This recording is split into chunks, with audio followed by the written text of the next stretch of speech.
But if you look here and you look at the change 1941 to 1942, and let's just show like USSR versus Germany. This is right during the heat of Operation Barbarossa here. It's ridiculous how much the Soviets are producing at this time, because you can see this is the huge jump, right?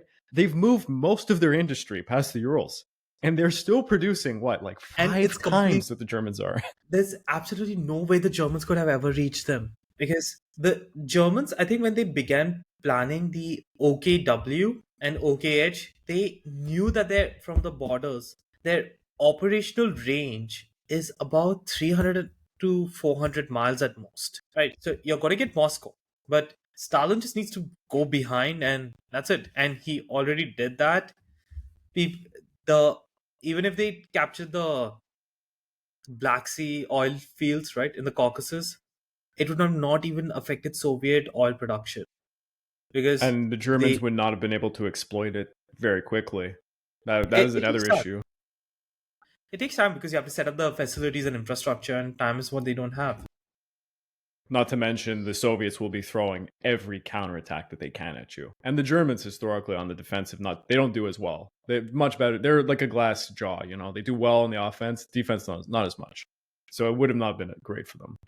Still, you just look at production, and I can switch it to aircrafts. So here's another chart that shows the aircrafts. Here, of course, the Germans I did favor aircraft production, so they're doing I much was better. literally about to bring up this exact same image. Yeah. And as you can see here, Japan, obviously, they produced aircraft much more than tanks. Oh, and Italy's on this one. Well, Look at I Italy at the mean, bottom. well, to be fair, for Japan, given the nature of where they were fighting, air power made Of way more course, sense. absolutely. Tanks did not make sense. But even here, like the Soviets, let's look at 40. Okay, yeah, 41, they're not producing as much because, they, yeah. But yeah, my God, 44, they start really producing. So yeah, the Germans are on par with the Soviets in 41, kind of, for aircraft production. And I know like a lot of people like to knock on the Soviet Union's aircrafts. They weren't terrible. I mean, they're not, I mean, they're not. They could hold their own. yeah.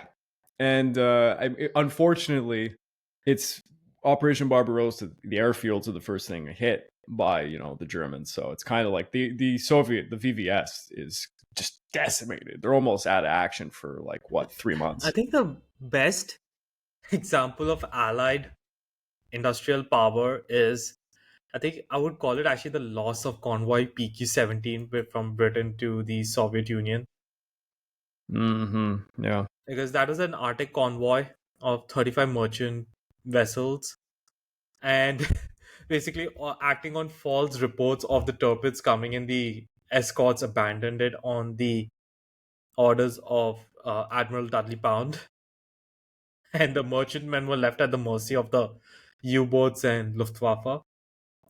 And 23 of the 35 merchant ships were sunk. God damn. And no, I'm not even getting the losses in material, and they just would recover. 3,300 vehicles were lost, 210 aircraft, 430 tanks, and almost 100,000 tons of general cargo were lost. Now, those are not insignificant numbers. And Definitely the not. British